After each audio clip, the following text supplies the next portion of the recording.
to Inside Southeastern Baseball with Matt Reiser on the Southeastern Sports Radio Network, presented by LA's First Choice Auto Auction. It's your chance to hear directly from the head of Lion Baseball. Now, from Black and Brew in downtown Hammond, here's Alan Waddell.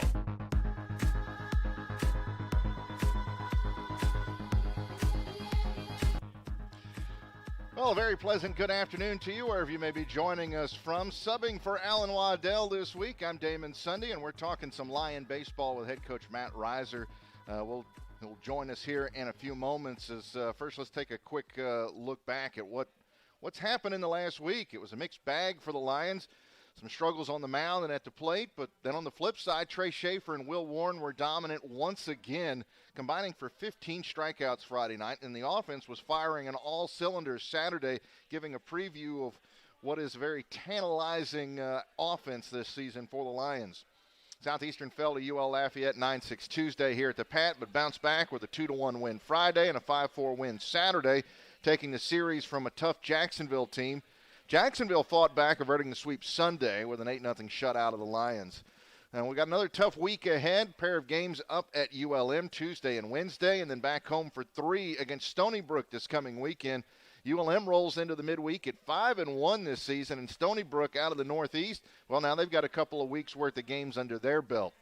We'll talk about all this and more with head coach Matt Reiser coming up, and we'll be joined by Lion players Champ Artigues and Tyler Finke a little bit later in the show. Well, we've got another good crowd here. Lunday Gras. Hopefully everybody has been safe this Mardi Gras season. Thanks you can come out today. Baseball talk, burgers, beverages, and more. Live at Black and Brew in downtown Hammond. We're back for more of Inside Southeastern Baseball, brought to you by Louisiana's First Choice Auto Auction after this quick break on the Southeastern Sports Network.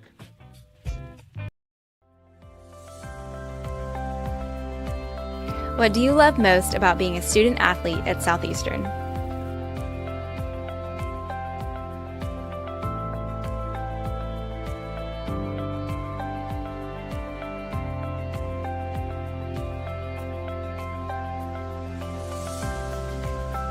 So I chose teammates for life because on our golf team, nobody's from the same spot, but the friendships we've made, once we graduate, I know we'll always be friends, we'll always see each other, we'll always come back and visit.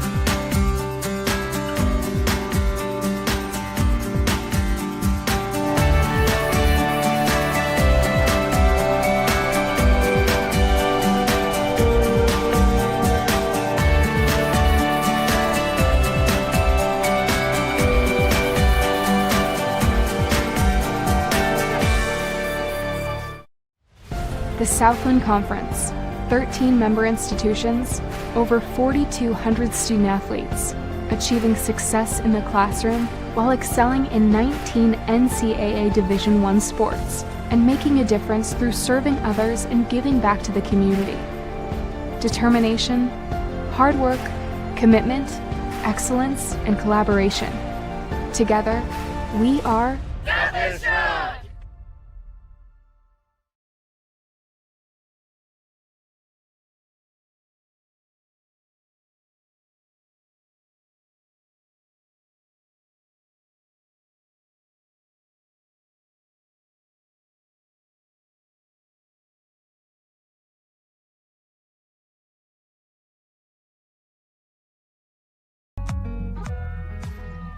Welcome back to Black and Brew in downtown Hammond. I'm Damon Sunday, joined now by the head coach of your Southeastern Lions, Matt Reiser. And Coach, well, it was an interesting week to say the least, because I think some of that stuff in there, you've been waiting for them to see this, the breakout, both offensively and the dominant pitching on the mound. But then at the same time, there's some stuff that kind of reared its head that, well, you don't have any hair to pull out right now. Yeah, absolutely, man. I'll be honest with you. First of all, I'm privileged to be on the air with you, man. They actually do live radio with the doctor, Damon Sunday, man. It's going to be a lot of fun. So, yeah, you hit the nail on the head this week. There were some good things to see. There was some bad to clean up, and we'll learn while we go along as well. And we knew there's going to be a little bit of growing pains with the staff as we kind of get in the season early. There's some guys making their first appearances still, and I think we got a majority of those guys out the way now, and so they're starting to kind of get a little bit more comfortable getting out in that role and just realizing it's no different than what it was in high school or junior college baseball. It's to get out there and go compete and go do your deal. So we'll look to continue that growth hopefully this week. Like I said, there's some positives, man. Trey Schaefer, Will Warren, Grant Upton, that three-headed monster, and those three guys, man, I think when it's all said and done, has a chance to be that weekend rotation for us once we get some few guys back. Kyle Fletridge will be back this weekend in the bullpen. That'll be a big help for us. You get that veteran, the senior in there that has that experience to help us out in the back end. So, yeah, a lot of good things to come. And at the end of the day, he took a good series from a good club in Jacksonville, man. It's a team that we could very well match up with when regional time comes. Year in, year out, they're always in the mix there in the Atlantic Sun, and talked a little bit about it. That's the conference that Southeastern was in before joining the Southland Conference. That's the old TAC, and it's kind of membership's changed a little bit, but you're talking very similar ball clubs, programs, and I guess profile there. I guess a quick question also, is there a return trip on the flip side of this in another year or two? Yeah, there is. This kind of fell into our lap. We had the schedule kind of set up, 2 years ago where everything was set in place. And like we talked about already once on the show before, 3 months ago, the whole schedule got blown up. So this was a weekend. Pepperdine was supposed to be coming into town. The spring break got moved, so we moved them to a different year. So we were lucky enough and fortunate enough to find Jacksonville. They were looking for that weekend. So they came to us this year. We'll go back, return that trip in 2022 to open up in the sunshine there in Florida. But he reminded me, hey, man, it was 45 degrees in Hammond on Friday. It was also 45 degrees in Jacksonville, too. So either way, flip side, we were both in the cold nature weather there. Well, let's kind of dive in now on, each of these games this last week. Let's take a look at that UL Lafayette game, because I know that's one that you probably don't want to see some of that again the rest of this year, as program record 14 walks issued in that ball game. You also struck out 15 times, but at the same time, there were some positives in that ball game. One of them being Jacob Burke, who had a 3-for-4 night. He's a freshman who's leading you in hitting, and he's also got he's deceptively fast as well on the base pass. Yeah, exactly right, man. When you look at ULL, that was obviously we get to the first 3 games against them, and then we're done. So we don't get to see them later in the season, which I would like to, because I think it's going to be a really good club by the end of the year. And obviously the record's not kind of reflecting it now, but obviously they're playing the competition that everybody else is trying to play up to, with that RPI deal. So it was one, that I thought Tuesday night would be a good night for us. In all honesty, I thought we handled the atmosphere of Friday night in Lafayette really, really well. And we discussed that. We came into our ballpark and did not. And some of the difference in that, we run Trey Schaefer out there on Friday night, a veteran who's been very comfortable in what he's done, and also very confident in what he's done. So, he handles that atmosphere, so everybody else around him kind of gravitates to that. Tuesday night, we didn't do a good job of taking over for the freshmen. We started the true freshman, Dalton Rogers, who's going to be really, really good for us. Was really good in relief yesterday in his 1-inning outing. You'll see him again this week, and again, he's got a bright, bright future ahead of him. But he had some nerves. You saw it. Unfortunately, he walked 6 guys in 2 1/3, but the stuff was, there. He was 89-91 with a breaking ball and a changeup. He just got to be more in the zone. And what I was hoping for was our veterans would kind of, get him a little bit more relaxed. Maybe that offense get going a little bit early. And it was kind of a game that went back and forth. We did a number of good things there early. We kind of scratched back and forth. They scored 1, we scored 1. They scored 1, we scored 1. And then we just had that one moment, man. We had the bases loaded, nobody out. We had the strikeout, ground out, and didn't get any runs out of it, down by 1. And we had that split second. We hung our head. And we talked about it after the game on Tuesday. I don't think we gave up, but I think we gave in. And there's a difference. Giving up is obviously, that's it. You're done. Don't even try to come back. Don't try to get back in the fight. Giving in is just that moment, and it's a lapse of time. And we did that. That moment after, we didn't score those runs. We gave up 5 at the top of the 7th, and then we tried to scratch our way and claw our way back in that. And when you do that with a good team like ULL, man, they're going to come back, and they're going to make you pay for it. And they did that there on Tuesday to get that 9-6 win. Well, and you talked about it. You hit on it, the strikeouts in ending the rally, and that's something that's popped up a few times already this season. I know that was one of the goals this year, was to cut down on the strikeouts, more quality at bats, and it gives you more opportunities. But we've seen a couple times this year already where the strikeouts have kind of ended a few rallies for you this season. Yeah, absolutely. And here's the thing about playing this schedule. When you go back and you're going to look at this, out of the first 6 games, we faced 3 or 4 definitely Follis, definitely Angel. Both of those guys are both going to be draft picks. The guy we faced with ULL on Tuesday is going to be a draft pick. The guy Friday night for Jacksonville is going to be a high draft pick. That was about as deep. two pitching staffs between. That was fun to watch on Friday night. So out of these 6 starters we faced in these first 6 games, I'm talking about we faced some of the top 10 rounders in the country, and it's a rarity that you match up. Everybody's got a Friday night guy who's pretty good, but I mean, I'm talking about we faced some of the elite of the elite, and sometimes it can kind of get you in a whirlwind early, and it's done it to our hitters a little bit. We've kind of gotten uncomfortable there in the box. So we've obviously got back to work this morning. We were out there at 8:30 this morning, getting ready to rock and roll and just getting back to it. We talked about the next day, man, you got to get up, and not only get up, but get up and do it well. You can't just go show up today because you're either going to get better or you can get worse. If we just showed up today and just, hey, man, we're here to say we're here, we would have got worse today. But the guys did a good job this morning picking themselves up, and that offense is going to go. Again, it's early season stuff, and we face some of the best arms in the country, man, here out the chute. Yeah, taking a look here, though, you had 9 hits against UL Lafayette, so it wasn't like you struggled offensively, but it just wasn't enough. Jacob Burke with the 3 hits, 2 for Champ Artigues. Evan Keller got a base hit. It's good to see him getting going at the top of that lineup because until you actually see him and Tyler Finke on base and the speed and what you can do with it, it's really fun. And we saw it a little bit this weekend against Jacksonville, what you're able to do, especially with some of the push bunts and stuff. And I think one of those, Tyler Finke, it was just a true sacrifice bunt, but he laid down a perfect one and beat it out on a play that just – it developed. He just had the speed to beat the throw. Yeah, absolutely, and we got to use that game more. We talked about it after the series. Just kind of reflecting on the week. Is we got to use that short game more. I kind of asked the guys. They had the freedom to run the bases and steal a green light. Hey man, you steal 9 times out of 10. They're the ones still on their own. I don't even call it. They figure it out. We try to train them up and coach them up of the times and what they're looking for, and obviously we'll tell them the time, and they'll take it themselves. But with the bunts, kind of try to give them the same freedom, but they rarely do it on their own. All the bunts that were called this weekend, I called, and we want them to be able to also use that more. Obviously, you saw it with Tyler Finke. We're talking about a sack bunt, and he beats it out. We had the same thing there on Sunday. We had a chance to get the first inning going, and somebody might look up and go, hey, man, you got first and second, nobody out, and Preston Faulkner's going to play it on Sunday. Man, what are you doing bunting Preston Faulkner? Hey, man, that's a good arm. It's a good arm and a good breaking ball that matches up. But Preston can bunt and run too, man. So if he can lay down a bunt, if they just fumbled one, why not try to make him fumble another? Put that pressure on him. And also you got Champ coming up as a contact guy behind him. So we've got to use that a little bit more, especially with the early struggles and good arms. The thing is our kids are so competitive. They want to get in there and just, hey, man, we got to hit. We got to hit. We got to hit. There's more to being offensive than just hitting the baseball and getting a base hit. We've got to take our walks. We've got to take our HPPs. We've got to force the pitcher to do some different things. We've got to use our short game. We've got to execute the offense with the guy at third base, hit the ground ball, get him in, those types of things. And that will create the offense. All of a sudden you can look up, and then you'll get a hit, right? And all of a sudden you'll get 2 or 3 runs because we had the walk, the HPP, and the bunt down, and then the big knock in the corner and score 3 runs. So that's how the offense goes, and that's how it's manifested. We just got to do a good job of kind of using that speed a little bit better with the bunts.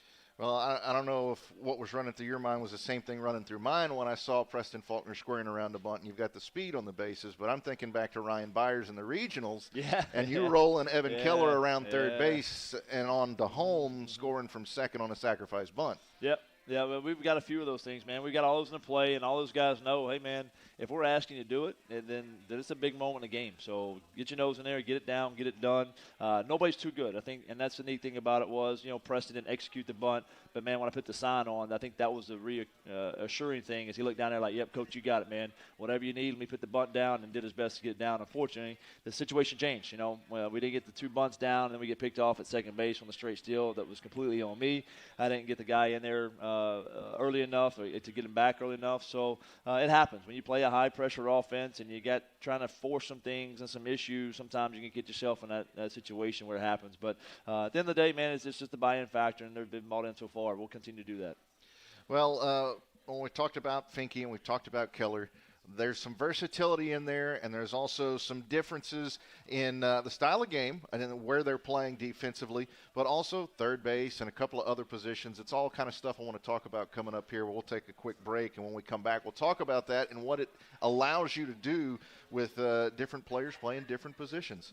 This is Inside Southeastern Baseball live from Black & Brew, presented by Louisiana's First Choice Auto Auction. We're back after this on the Southeastern Sports Network. The countdown to Katy has begun. The Southland Conference Basketball Tournament at the Merrill Center in Katy, Texas. Experience it live as Southland strong teams compete for a tournament title and a chance to go to the dance. It's affordable family fun and great college hoops action. Tickets for the Southland Conference Basketball Tournament are on sale through school ticket offices and Ticketmaster.com. What's up, Lion fans? It's Nate Big Easy Lofton of the world famous Harlem Globetrotters and also Southeastern Louisiana University. Can't wait to be back home March 12th in the University Center. Can't wait to see you there. Line up.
Welcome back to Black and Brew in downtown Hammond. I'm Damon Sunday, 7 in this week for Alan Waddell, joined by our head coach, Matt Reiser. And, Coach, let's take a look at this Jacksonville series and the Friday night game. Well, if you like pitchers' duels, that was about as good a one as you're going to see on Friday night. 2-1 final, 7 hits combined, 27 combined strikeouts between the two staffs. And both pitchers or both staffs really were dominant, because I don't want to discount the back end there in the bullpen. As Will Warren actually kind of changed the tenor of that game a little bit. Everybody scrapping early in that ball game trying to get their runs, and then Will Warren comes in and just absolutely shut the door. But at the same time, your guys are facing probably one of the hardest throwers they're going to see all year, is the right-hander. Trent Palmer was dealing upwards of 95 miles an hour throughout most of that ball game, and then at one point he dropped a breaking ball in there. It registered 66 on the radar gun, so we're talking a 30-mile-an-hour difference on his stuff here. How do you go up there and what's the trick trying to find something there that you can drive? Yeah, we were well aware of what we were getting ourselves into there Friday night. There's been a lot of talk about the Palmer kid. There was a lot of heat in there with the professional scouts, cross-checkers, area guys, but also the national and regional cross-checkers were coming in to both see Schaefer and Palmer. Man, it was a Friday night matchup, probably one of the best in the country, and boy, they got their money's worth with it. Palmer kid ran some balls up to 96 miles an hour, but I think the biggest thing that he started doing was, like you said, drop that slider in there. He was dropping a slider in there at 80, 83, and when he started landing through pitches like that and locate like he has, I hadn't seen that in any of the footage from last year, or even the start last week. He had kind of got rattled early and then found the way into it. But you got to find a way to beat those guys. I mean, that's a huge part of this is, when you get 3 hit, you still got to find a way to win. And so our guys got to match that. I was really proud of what Trey Schaefer did, man. He came out a little tight early, just as far as he had to get loose. And, he had a long outing last week from a pitch count standpoint.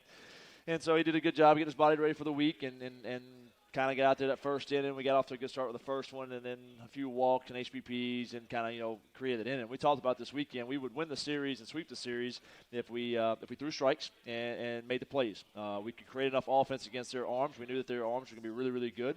But if we could just throw strikes and play defense, that we had a chance to not only win the series but sweep the series. And this is something we did. I thought, early in the first inning, they scored the run on the walk. After that, Trey Schaefer settles in. There's only, I think, one more walk the rest of the game. And then obviously Trey does what he does. He got us deeper in the ball game, going 5 1/3. I thought was huge for us. We got him out right at the 90 pitch count. And we had that two-headed monster again. Like we talked about this early in the season, until we can kind of get some things back in the bullpen and get some things situated from a relief standpoint. Will Warren, if we got a win in hand, we're going to run him out there and go do his deal. And he did it again for us, man. 7 punch-outs, no walks, only 1 hit to finish off a good Jacksonville ball club. And I tell you what, to beat that guy on Friday night is obviously disheartening for that Jacksonville club. I say this is just kind of the early season plan here, but my goodness, Will Warren has really looked good coming out of that bullpen in those short stints. And it's almost that he has accepted a closer role, that mentality that it takes, obviously starting a little bit different in the mix and how you throw and how you pace yourself. But he seems to be enjoying that role right now and embracing it. Well, you hit the nail on the head. You took the word right out of my mouth. He's embracing it. He knows the situation we're in. We've gone to him, and instead of being selfish, like, no, coach, I'm a starter. I have to be a starter. If I'm going to get drafted, I have to be this. I have to do this. And like, hey, coach, what you need? Yep. Okay, that's what we need. Cool. I'm in. You just let me know when to go, and I'll be ready to rock and roll. And that selflessness, man, that's what I've appreciated about this club so far. And I think this is where this club's got a chance to really do something special as the year continues to unfold. But, guys like leaders like that, with Will Warren and Trey Schaefer, that are doing that and going, yeah, coach, whatever we need, let's rock and roll with it. He's embraced those moments. And so if they can continue to do that and show the younger guys the same way, all the thing we're going to do is continue to grow as an entire unit. And also he's having success doing it, so that's all a lot of fun. And anytime you're going out there and you're dominant like he is, you be able to kind of kick back and no worries and just go compete, you're going to have some success on that side of it. So he's done that to this point. I know you're going to get him back into the rotation as we get later in the season, but is this kind of a preview, too, of maybe one of the possible approaches when we hit tournament time? Yeah, absolutely. We do it every year. We get in that tournament, and, you get the championship day. You bring the game 1 starter back on kind of a shorter rest, and, sometimes the game 2 starter comes up to you like, hey, coach, I'm available if you need me. And so you bounce them back as well. So that's a possibility, and maybe we end up using Will like this just for the tournament. Maybe we set ourselves up in a situation we don't have to use Will until the very end, and maybe he's starting the championship game. That's kind of where we're going to go these first couple of weeks, where, we're going to continue to stay Schaefer on Friday and Upton on Saturday. If we need Will to finish it off on Friday, we'll use him Friday. If we need him to finish it off on Saturday, we'll use him on Saturday. And then if we can start him on Sunday, we'll start him on Sunday. But we're going to get the most out of that young man, and he's done just, again, a fantastic job of embracing his role as hey, man, I'm a winner, and when you put me out there, we're going to win, coach. So I can't be more proud of him for that. Well, I know part of that was brought about by you had a flu bug that went through the ball club. Will was one of the ones that kind of a little bit under the weather, had to rebuild some strength there. Also had some injuries to the pitching staff, but overall, it's the way this club is built with the versatility in other positions. One of the ones that might have surprised some people was seeing Trey Harrington on the mound this last week. Yeah. But all of that's brought about because other people are doing their job and contributing, like an Eli Johnson, right, playing third defensively, generating some offense. It allows you to be able to, when you're shorthanded like that, use somebody like Trey Harrington in a role that might be a little unfamiliar, but that he can excel in. Yeah, we got to see Trey this weekend in the closing role. So also we used Will Friday night and then another tight ball game on Saturday, which we fully expected. So we, sat Trey and let Eli take the reins there at third base. And, he didn't miss a beat. He did a fantastic job going there and playing hard and getting after it, trying to run the offense and playing a good defense. So it allowed us to bring Harrington out of the bullpen. And, boy, was he a bull out the bullpen. I absolutely love seeing him, man. And another thing in this, it helps the rest of the staff. Sometimes as pitchers, they kind of complicate a little bit. They think it's all mechanical, and there are some things mechanically sometimes that can get a little off, but they're here for a reason. They're here because they can pitch. They throw strikes, and they compete. And sometimes they get a little lost in that and all the data and the analytics. And then Harrington goes out there and just shows them, hey, man, I'm going to throw strikes and compete and has success and gets to save there on Saturday. And it kind of simplifies some things for some of that staff. So, one, it gives a solidified bullpen piece definitely there late in the ball game. I think you're looking at a future closer for us for sure. But, man, the aptitude and just the competitiveness, man, he comes out of that bullpen with. You felt pretty good about it whenever he got on the bump to finish that game off in a one-run game there on Saturday.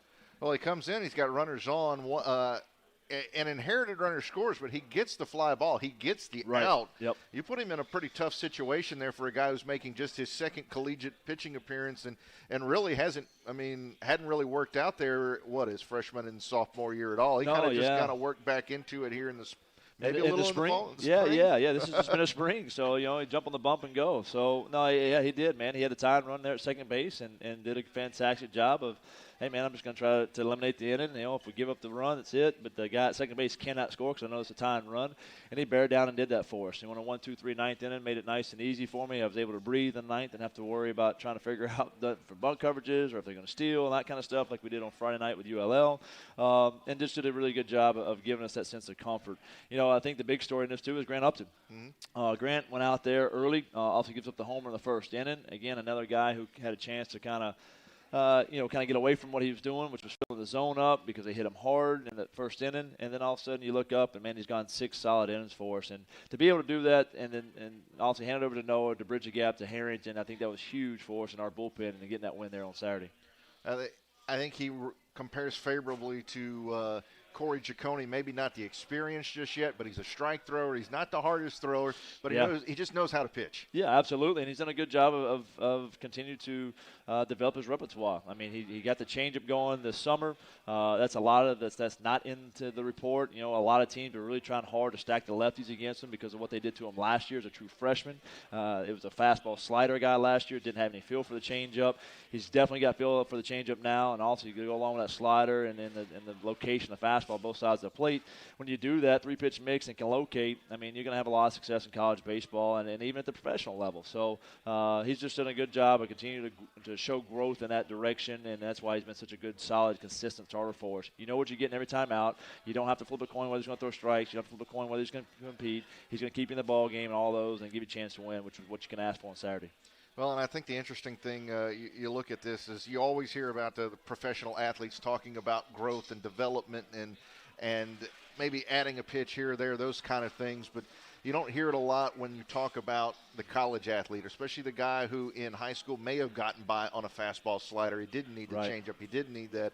And he gets in college as a freshman and he gets the experience and realizes he needs to adapt. Yeah. He needs to grow. He needs to add something. And he goes out and he works on that while still doing everything else that a college athlete has to do. Yeah, and again, it just goes to the buy-in factor, man. He trusts us, and he trusts our staff. He trusts Coach Mamu and what he'd put in the fall. And also in our conversations, at the end of last spring, hey, man, that's what you need to do this summer if you want to be a starter. I think you can progress to that.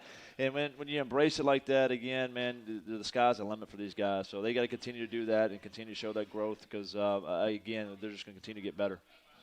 Well, the offense broke out 11 base hits on Saturday afternoon. You had 4 guys that had multiple base hits. You got Nick Ray batting at the bottom of the lineup. It's a little bit different look for a guy that has got power. He's got some speed. Yep. He's a very solid player, but he's contributing base hits at the bottom. Baseball as a game is changing with the numbers and the analytics, and it's not the same lineup construction that it was, say, 5 years ago and even 10 years ago. You have a different look in the middle of the order. You have a different look at the top of the order, the bottom of the order.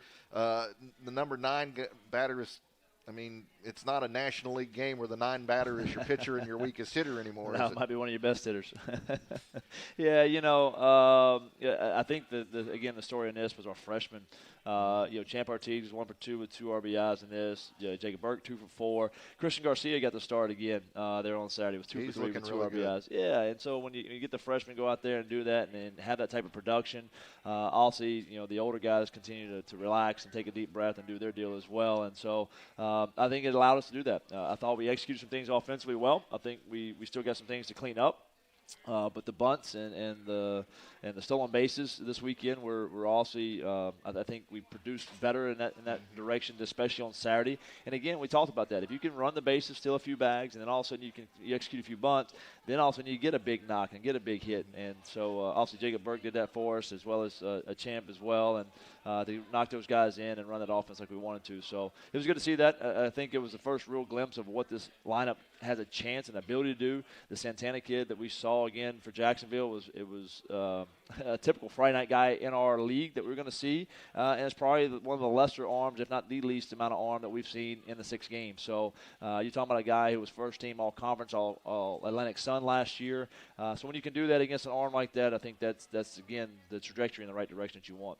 Well, speaking of speed and being able to run the bases and play, don't blink. You might miss something this year as Well, and it's kind of been the MO for under you, but the squeeze on Saturday afternoon, it was not executed the way it was planned. No, but it worked. No, well, sometimes when you're aggressive, it makes you look smart in chaos. So, unfortunately, we didn't execute the squeeze, but, the catcher's known for any kind of missed bunny back picks, and just happened to automatically throw it to first base with Garcia running there to steal home. So, good thing for Garcia. He continued to go. He could have easily pulled up and been passive and, hey, man, well, so-and-so screwed up. What do I do now? You just keep going. That's the only thing you can do and hope to get in there. And unfortunately, it worked for us in a big time, in a big situation. Another bunt base hit by Tyler Finke later in that ball game, a push bunt up the first base line that gets a run home, and he beats that one out as well because the pitcher looked like he was maybe taking his time, thinks it's a routine play, I'm going to pick it up, flip it, and by the time he does that, Tyler Finke's past first base. Yeah, and that's what we keep talking about. If we cut down on these strikeouts, man, and just put the ball in play, it's going to really create some pressure on the infielders, man. I'd venture to say that we're going to have some defenses, when it's all said and done, probably field 950 range because there is so much pressure that we can put on them, with the steals and the squeezes and even the balls. If we can just get in play with 2 strikes, we got a chance to get down that line, and that shortstop's going to get rid of the baseball, and he knows that. So if we can continue to do that part of it, I think it's got a fantastic opportunity for us to continue to score some runs and really get this offense going. But we need to do it. We need to do it now. Well, I know one of the things you talk to the guys about is winning the series and where that puts you at the end of the year when you win, and it puts you in the position to sweep. You were in the position to sweep on Sunday, weren't able to pull it off. Jacksonville, very good ball club. We're talking a regional ball club 2 years ago. They had basically an identical record as you last year. This is a program that's been in 15 regionals. They know how to play. They know how to win. They avert the sweep on Sunday. 8-0. Offensively, not much to talk about, but you do get 5 guys their debut, get them in, get their feet wet, and become accustomed to everything that goes along with it. Yeah, you'd much rather do this in an 8-0 win than an 8-0 loss, but that's part of it. At the end of the day, we got to continue to grow and continue to give guys opportunities, and some of those guys showed well. I thought Dalton Alsfalm came out very, very well. I thought he came out with the right energy and the right attitude on the backside of Justin Simonek there. And again, we talked about it. This was a day if we could throw strikes and play defense, we were going to win. Also, we didn't do that there on Sunday. We didn't throw strikes. We had I think it was 8 walks and 11 free passes total with the HBPs. And when you do that with an offense like that, they're going to score runs. They're good enough offensively. They play a very similar style that we play. Coach Hayes done a fantastic job over there in Jacksonville.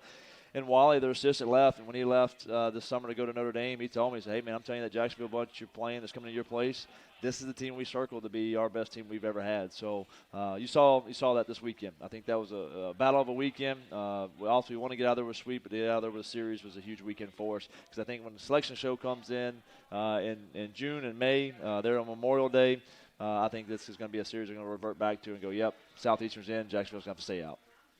Well, there's hoping to that. We'll be looking forward to an extended season here later in the year. One of the things, taking a look at it, as you talked about, Dalton Alsfalm looked good. You didn't extend him, but I know some of that has to do with the fact you got multiple midweek games coming up, but it's putting guys in a position to be successful, not extending him. Get his feet wet, get him that college experience, and get him out of there. The same thing, Trey Harrington, showing belief in guys. You put Trey in a veteran situation. Yes, he's young as a pitcher, but he's a veteran player and knows that situation, showing some belief in him as well. Yeah, he's a veteran competitor, man, and that's what you do. You try to put your most competitive kids in the most competitive moments and then let them have success. So, Trey did that for us there on Saturday, and obviously Dalton did a good job showing that as a true freshman. And the bounce back in this, another good thing was Dalton Rogers. Obviously he could have easily hung his head after Tuesday's outing. It wasn't the best outing. He knows that, and he knows that maybe the nerves got to him a little bit. But, man, he kind of changed the energy a little bit for us. I know it was late. Probably should have brought him in maybe a little bit earlier there. But, Dalton Rogers looked really, really good in his outing yesterday and got himself back ready to get back on that bump. Well, speaking of veterans and new guys, we've got a couple of new guys join us here today. Coming up in a little bit, we've got Champ Artigues and Tyler Finke, and you are going to step into the interviewer's chair and talk with your players.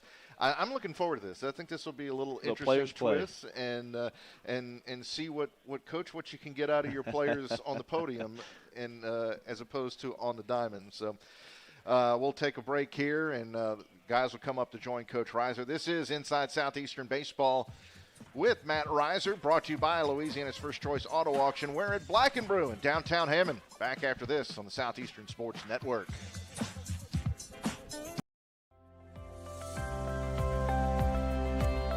What do you love most about being a student athlete at Southeastern?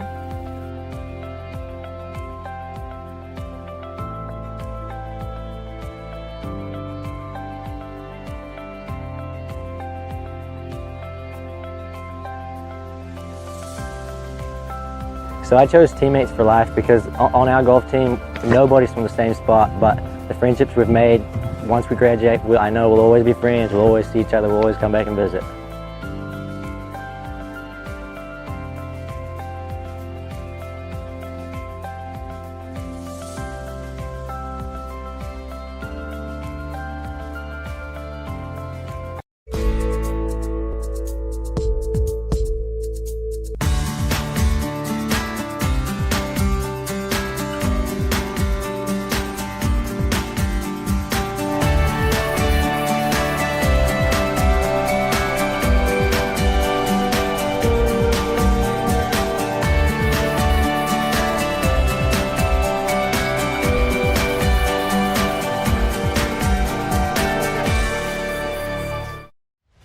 The Southland Conference, 13 member institutions, over 4,200 student athletes, achieving success in the classroom while excelling in 19 NCAA Division I sports and making a difference through serving others and giving back to the community. Determination, hard work, commitment, excellence, and collaboration. Together, we are Southeastern!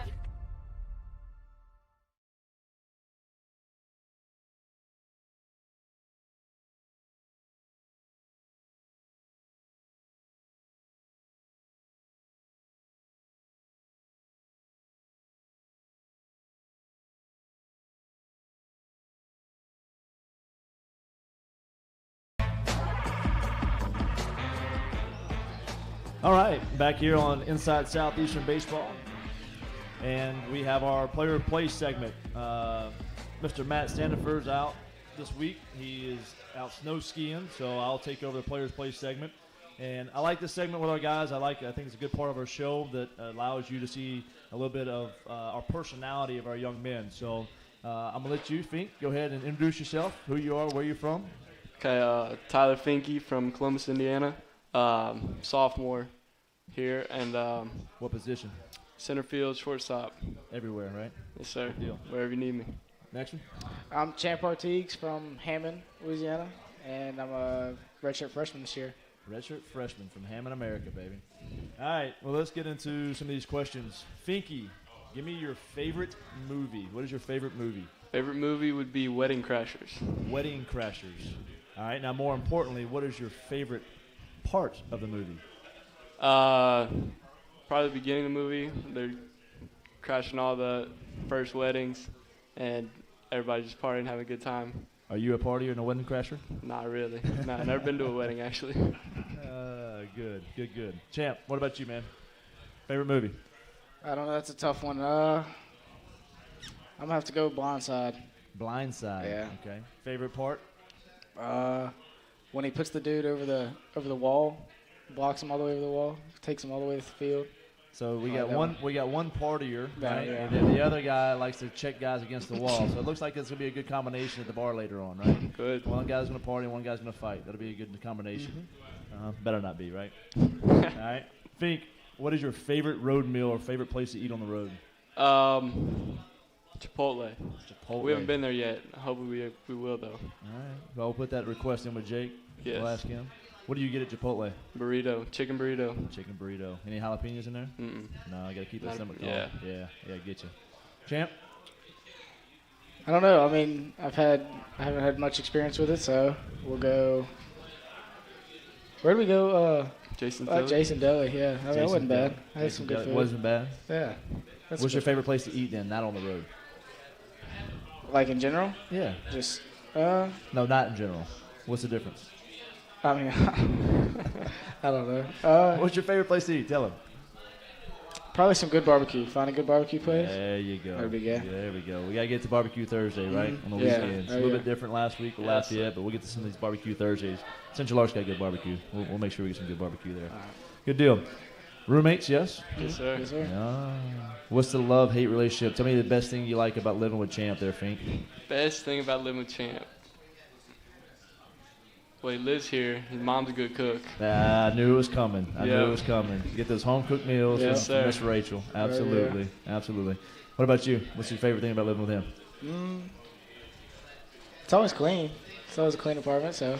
There you go. You like a clean roommate. Yeah. A clean roommate's a good roommate. A sloppy roommate's a pain in the behind. Ain't no doubt. Ain't no doubt. What's the worst thing, Champ, about living with Finky? I don't know. I mean. Come on, man. Call him out.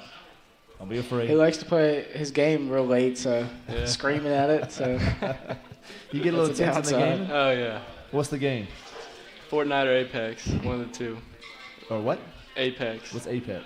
It's like Fortnite. Yeah, it's pretty much Fortnite. Yeah. Same thing, just different name? Yeah, no same building. concept. Man. How late do you stay up playing that stuff?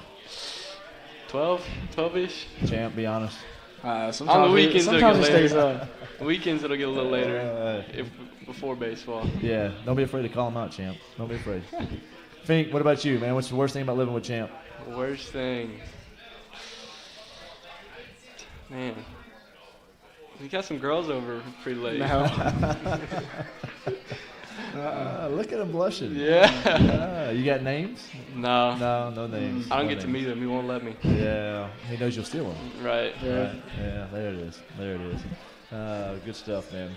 Well, tell me about, Fink, tell them a little bit about your experience here so far in Hammond, America. I know your grandparents have come down. They've been enjoying it, right? Saw your dad last week coming down. Just tell them about being from Indiana and being in Hammond, America. What's the biggest adjustment been for you? Well, good weather. Back home it's about 20 degrees, so loving this right now. Food, obviously way better. And then, just very good people around here. So Hospitality.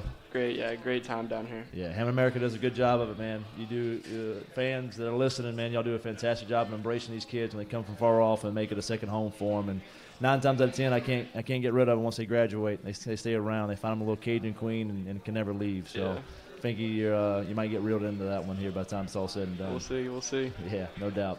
What you think about living with a guy from out of state? I like it. I mean, show him the ropes, show him around town. He's adjusted now, so it's easy now. Yeah, it's easy now. Does it give you a different perspective, just from a culture standpoint of what maybe the Midwest is and what it is down south? Yeah, just a different point of view and just seeing how he is back home and stuff. Right. Good. All right.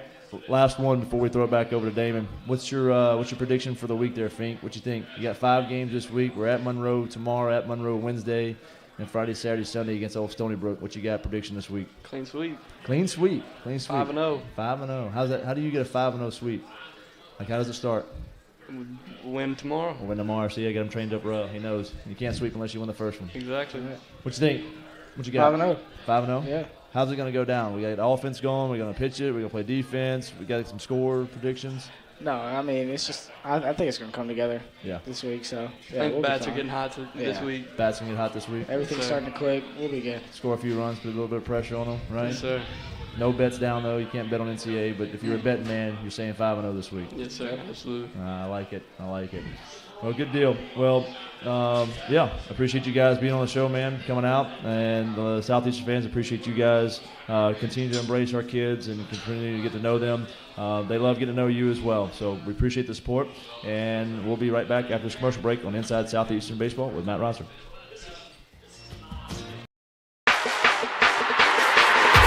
The countdown to Katy has begun. The Southland Conference Basketball Tournament at the Merrill Center in Katy, Texas. Experience it live as Southland strong teams compete for a tournament title and a chance to go to the dance. It's affordable family fun and great college hoops action. Tickets for the Southland Conference Basketball Tournament are on sale through school ticket offices and Ticketmaster.com. What's up, Lion fans? It's Nate Big Easy Lofton of the world-famous Harlem Globetrotters and also of Southeastern Louisiana University. Can't wait to be back home March 12th in the University Center. Can't wait to see you there. Line up.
Welcome back to Black and Brew in downtown Hammond. Damon Sunday along with head coach Matt Reiser. And, Coach, stepping a little bit out of your comfort zone there, being the interviewer. I like it, man. I like it. Try to bring out the personality in those guys a little bit. I appreciate Champ and Finke coming on, man. That's it's a fun tandem, man. They're fun kids to coach. They get it after the day, and they really enjoy playing the game. They're gritty dudes, and couldn't ask more out of those two young men, man. They're great people. Well, we got a busy week ahead. You've got 2 midweek games again, and well, you don't have many weeks like that during the season, and most college teams aren't built for the 5-game weeks, so you try and limit them as best you can, but they are a fact of life there, trying to get when you try and get 56 games into the allotted time. So how do you approach that when you've got 2 midweek games, which you got to get through, but you want to make sure you don't burn anybody for the weekend when you got 3 games as well? Yeah, it's just going to be the opportunities, man. We talked about it, in the first 6 games, the way it all played out. There's been a few guys that have gotten in, a few guys who haven't. But I tell you what, these next 5, we're going to find out who's the Warriors and who's not. They're going to run out and get their opportunities. So, well, like we talked about, the biggest thing is control the controllables. Continue to work hard, continue to have yourself prepared. And prep not only physically but mentally as well to run out there and go do your deal. And so we'll see if they're ready for those opportunities this week. We'll run a double midweek. We try to run when they're non-conference. That will help a little bit in this and what we're doing Tuesday, Wednesday. With the starters, they do have bullpens during the week, so we're not afraid to use their 1 inning, as an outing, as opposed to a bullpen for their 25 pitches to get ready for the weekend as well. So that could be another opportunity for a few guys. Will Warren, Trey Schaefer, even Grant Upton there on Wednesday. Simonet could come back there on Wednesday and throw his 1 inning instead of a bullpen. So we'll see how that kind of progresses and manifests. But it's an opportunity for our guys to obviously get out there and score some runs as well. The 5-game weeks I like to an extent because you get to find out some things out about your club quickly, and that's the good thing about early season stuff. We need to find some things out, so once we get into the gritty part of the schedule and to the back end of the season, that we can know some guys who can and some guys who are going to need some more time. Is this a scripted 3-inning start? Is it a go out and give me 5-6 as much as you can?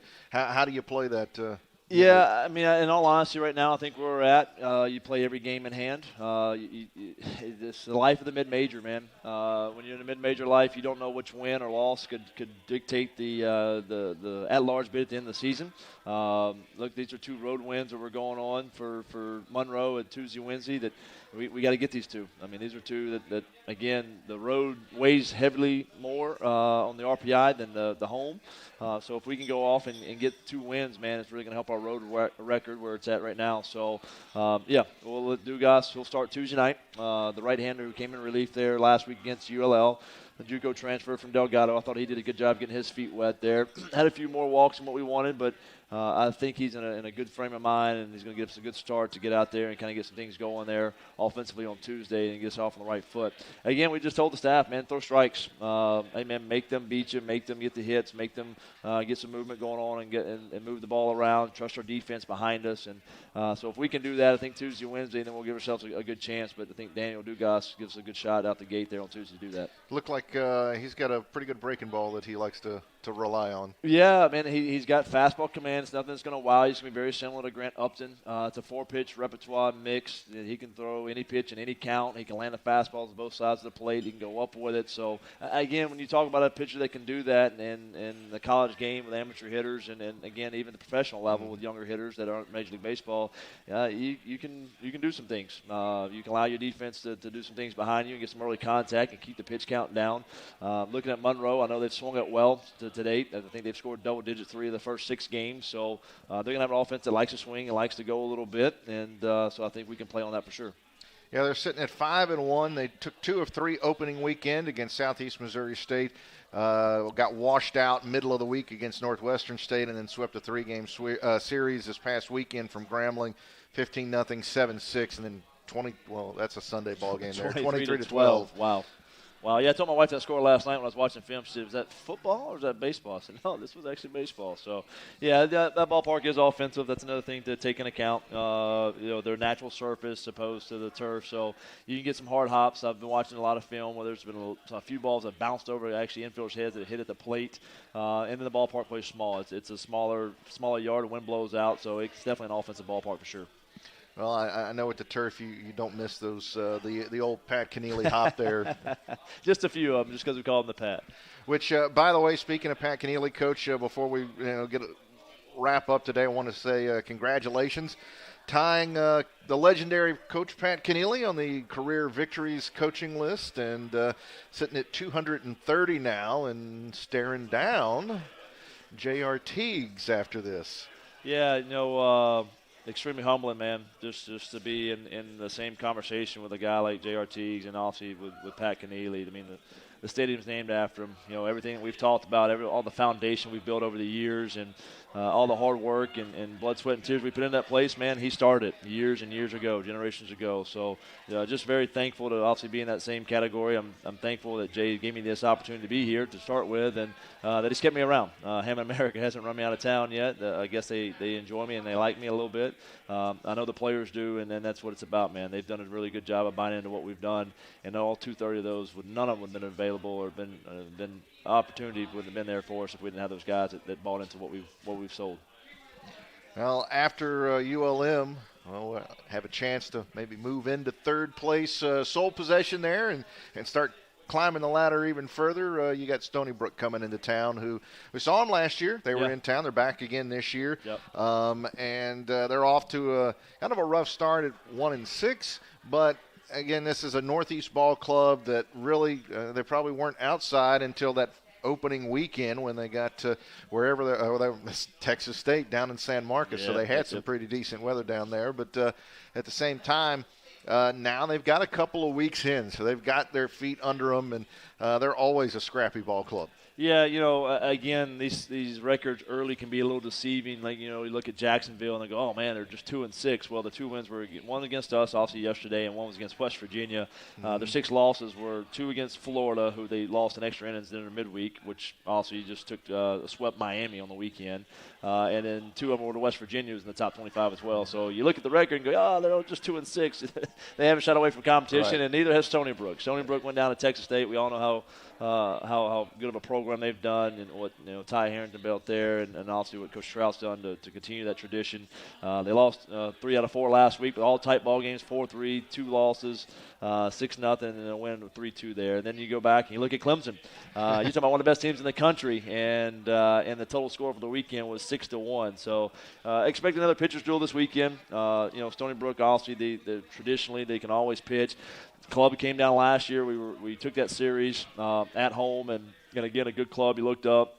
Next weekend they were Arkansas and been playing Arkansas tight, and then you look up at the end of the year, and then they're in the regional because they won the Northeast Conference up there. So expect Stony Brook to be another regional type club coming in with a lot of grit and a lot of want-to, and they're don't get me wrong, they're looking at that record too, going 1-6. They know what they've played, but they also know they've got to get back in that win column. So they're going to be fighting like hell to get back in this thing this weekend. So it should be another fun weekend. And obviously Mardi Gras is over now, so the crowds were a little light this weekend. Our traditional and our heavy guys, our heavy traditional guys were there for the weekend and staying with us, our loyals and faithfuls. But I know Mardi Gras played a big part in the crowd. I expect fully that crowd to be loaded this next weekend. Hopefully we'll have nice weather, and I think it's going to push through, get the rain out, and should be a really, really pretty weekend for us to have Stony Brook here at home.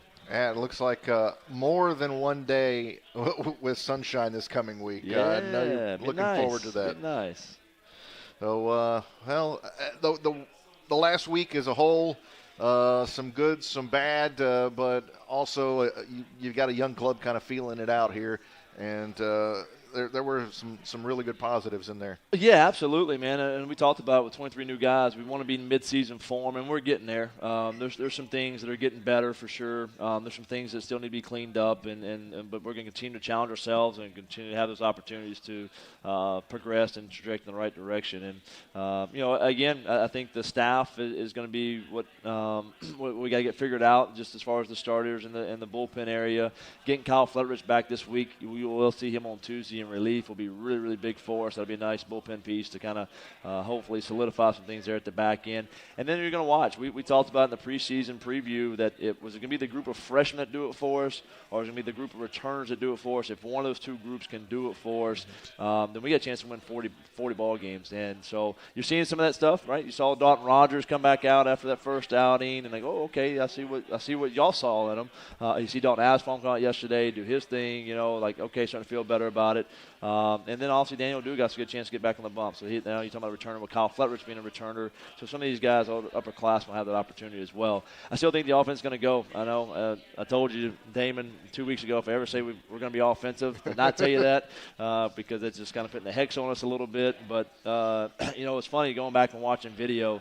There literally hasn't been one hit we've had on a pitch under 90 miles an hour. Every pitch has been 91 to 96 miles an hour on our hits, and it's like, gosh, dog, do we even face anything? And we haven't. We face some of the best arms in the country out to shoot, and the only thing that can do is continue to get you better. If our guys will handle it the right way, understand, take it for what it is, and continue to see that's going to make them better for when they see another normal Friday night guy like we did Saturday, right, for Jacksonville, we can actually have some success on.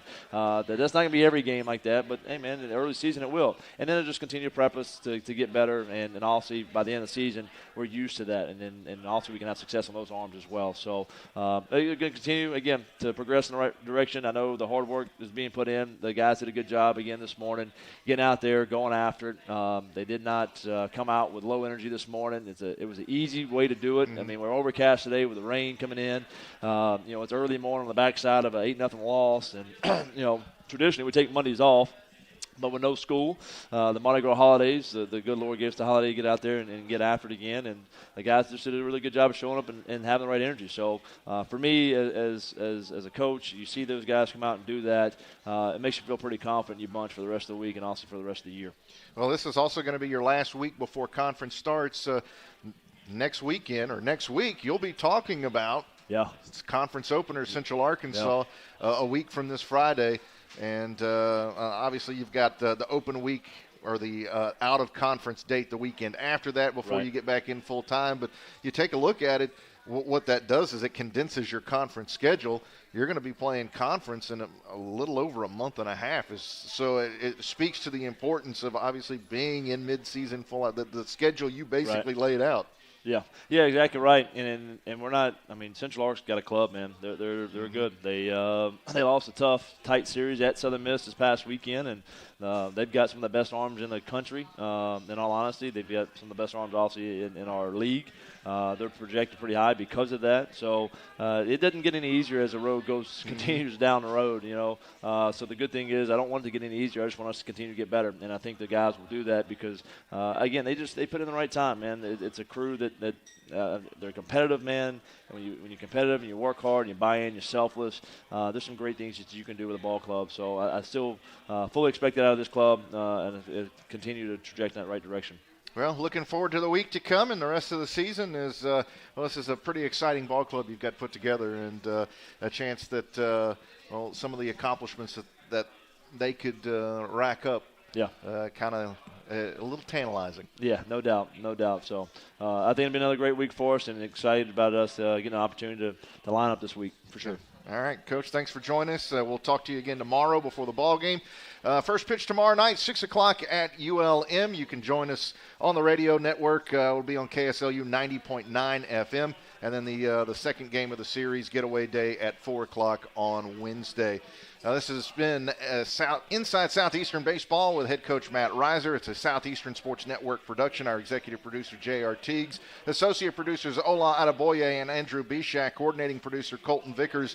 Audio producer, Ray Jacobs. And our studio coordinator, Isaac Bartholomew. For Coach Matt Reiser, I'm Damon Sunday. That's been our time. We thank you for spending yours with us here. This has been an exclusive presentation of the Southeastern Sports Network.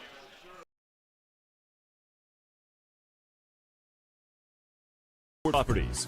For more information on how you can support future broadcasts, contact Lion Sport Properties at area code 985-549-2570.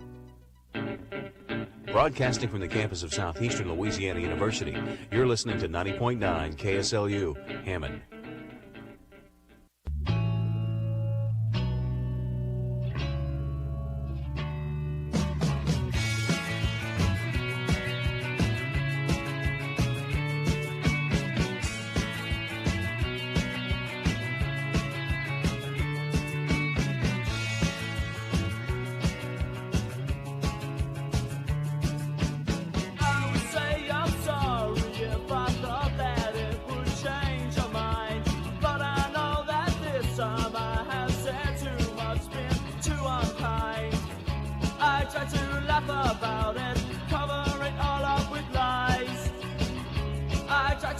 ba ba.